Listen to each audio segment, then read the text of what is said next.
Hi, it's Annie with Refinery 29, and we are here with the lovely and talented Blake Lively. Hi, how are you? Good, how are you? Good, thanks for chatting. Of course, thank you for having me. Of course. So, I want to just talk with you about your red carpet style. We see you all the time, you're looking good, you've got the gorgeous gowns. When you think about red carpet, what is like iconic style to you? Well, I always look to women of times past for iconic style because, you know, they're not wearing what's trendy now. You know, they're wearing, you know, you look at Katharine Hepburn in her pantsuits, or you look at Grace Kelly in her incredibly feminine gowns that look like a, you know, a princess, very fittingly. You know, so I look to women like that because I always look for style and not trends. You know, they're two very different things. One can be iconic in any time period. I always want to wear things that my kids will look back on and say, Mom, that's amazing, why didn't you keep that? Not like, I can't believe you wore that, you're embarrassing me so much. Oh, yeah, we never want to look back at our style and think, what was I doing? Yes, exactly. When you're creating these looks, like, are you thinking about it day of? Are you very calm, or is do you feel pressure because you're going to have all these people taking your picture? I feel it's always stressful when you're on a red carpet because it's never comfortable when there are a million people with cameras that are screaming your name and, you know, you're afraid, you know, and a lot of them really want to get that embarrassing photo. So they're like, you know, you're getting out of your car, which is an SUV, and there's a guy laying on the ground trying to shoot up your dress. And then it's your fault later when somebody could see up your dress, you know? It's like there are people that are trying to get that embarrassing shot too. So it's always a bit of a stressful thing. So, but leading up to it is never stressful, you know, because I don't know, you make it a fun process. It's like going to a costume party. You get dressed up and you treat it that way. And you know, the few minutes you're on the red carpet is like, but after that, it's okay. Walk me through a day where you have a big event. What does that look like for you? Like any other day, I just try to fit in as much as I can before the event because you know, you run out of time. But the last premiere I went to, I had my nieces and nephews. I was babysitting them. They were at my hotel at the pool all day. I was getting dressed. I was in my gown. I had my whole, you know, it was that 40s look that I was telling you about. And my sister hadn't shown up yet, their mom. And she was late, so I was like, okay, you guys, we're coming to the premiere. So I'm carrying babies and wet bathing suit trunks, trying to put a towel between us, but I knew my dress wouldn't show watermarks because of it was beading, so it won't show water. So I'm holding the babies, I have them in the car with me, I walk the red carpet, and I get back in the car and continue to watch them until my sister shows up, and then I can go through my night.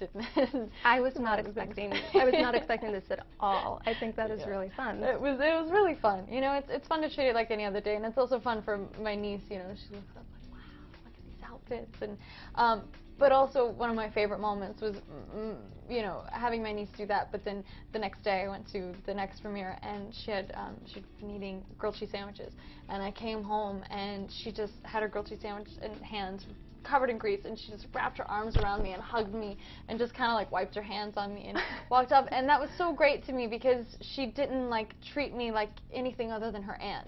And it was so nice to be on that red carpet and have everybody screaming at you and, you know, asking you what it's like to, you know, be in the spotlight, and then to go home and just be dressed like you were and have the same environment that you were, where people were treating you like something other than what you are. To go home and just be her aunt was like the greatest feeling ever.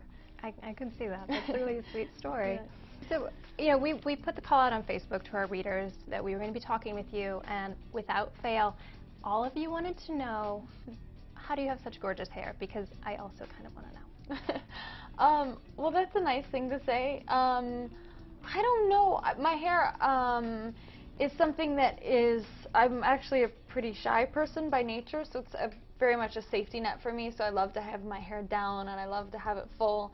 And I always like it to look really relaxed. Oftentimes you see people on the red carpet with very like structured hair, and to me that just makes me feel stiff and uncomfortable. And if I have my hair down, there's something romantic about it. I feel like it looks lived in, or it feels like it has a story. It feels like much more effortless with the rest of the look. So I always, even in my daily life, go for a sort of effortless thing. So I'll like when I wash and dry my hair, I have naturally wavy hair, so I'll dry it to where it's still a little bit wet, and then I'll put it just in a ballerina bun, and then when I take it out, it has a really nice, natural, deep wave, and And I'm going to steal that. it's a good trick, and if people are like, oh, that wouldn't work, it would only not work for you if you have really fine, really straight hair.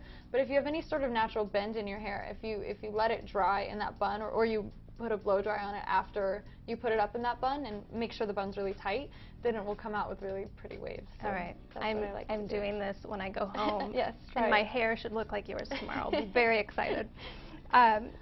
Just going back to before you get on the red carpet, what are kind of the last style or beauty things that you do before you hit the crowd? You know, there are things like, you know, the obvious things. You touch up your lip gloss, or, you know, you make sure your face isn't too shiny, or this, that. You've got it in your tiny little clutch, so you can't really see what you're looking like. But I think that, you know, it's always, for me, most about, okay, are there any accidents that are going to happen? Because, you know, I'll wear some daring pieces in the way that they're cut. So I've oftentimes just come to the point of like, okay, if it's windy today and this thing is flowy, I don't want any sort of mistake, so what can I do? Top stick shows up too much, you know, it's a big square, so let's use eyelash glue. So we'll use that and glue my outfit to my body. But, you know, that's sort of probably the last minute things that you're doing, is just making sure that everything is going to stay in place. I'm impressed. I don't think I would have thought of eyelash glue. Really? It's very MacGyver of you. Yeah, I don't know. My mom is very clever that way, so I'm always thinking of odd things in a pinch. Very smart. My mom used Advil as blush once. Wait, she no. didn't have blush, so she licked the Advil and took the pink off of it and used it. I'm learning so much. I don't think I recommend this at home, but, you know, she was in a pinch and she needed blush, so that's what she did. You come from the family of beauty MacGyvers. I guess I'm so impressed. So I know people talk about hair, makeup, the dress, but where does fragrance come into play? Well, fragrance for me is actually one of the most important things that I live by daily, and as well as on the red carpet, because it's I like a more natural, effortless look. So I often don't wear much makeup in my real life, if any.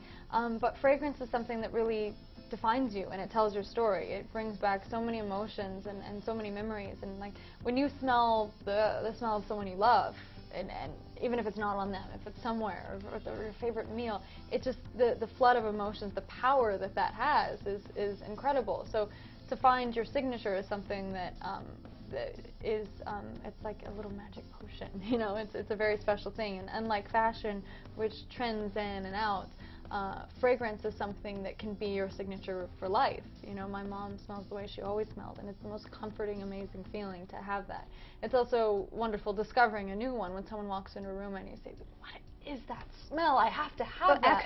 You smell really good right now. Oh, really? So I do need to know what. It's actually, it's genuinely Gucci Premier. Yeah, she does smell really nice. Thank you.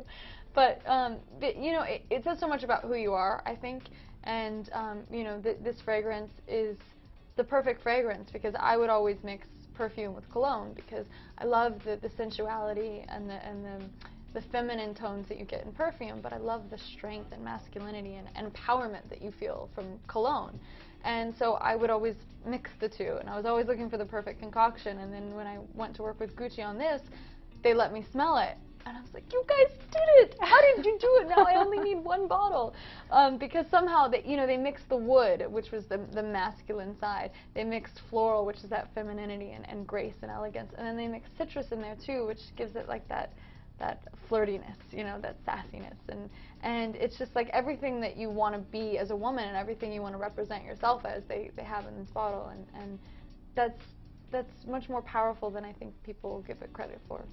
What is something that most people wouldn't know about getting ready for the red carpet, aside from using Advil in a pinch? Or eyelash glue. Yes. I don't know. I feel like everybody looks at it to be such a glamorous thing, but it can be a very intimidating and a very scary thing. I think that when people see people on the red carpet, you know, they look all comfortable and sultry and posed or poised and smiling, and nobody ever feels like that, I think, before they're stepping out of the car when they're home. Afterward, that's when you can feel glamorous, like you're at the ball, but before you're like, oh good gosh.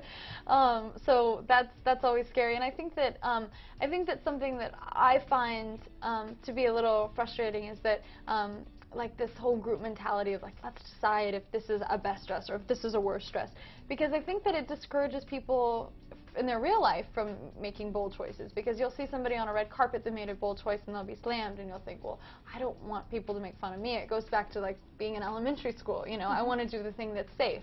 And somebody was just saying to me, you know, what do you think about how do we avoid things like Bjork's swan dress?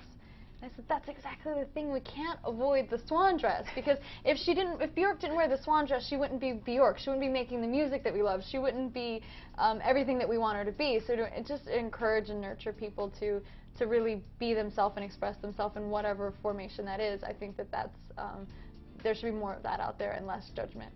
Well, I'm excited to hear you say that, and I can't wait to see the next thing you wear on the red carpet. So thank you. Thank you so much for Nice to talking talk with to you. us, and thanks for watching Refinery 29.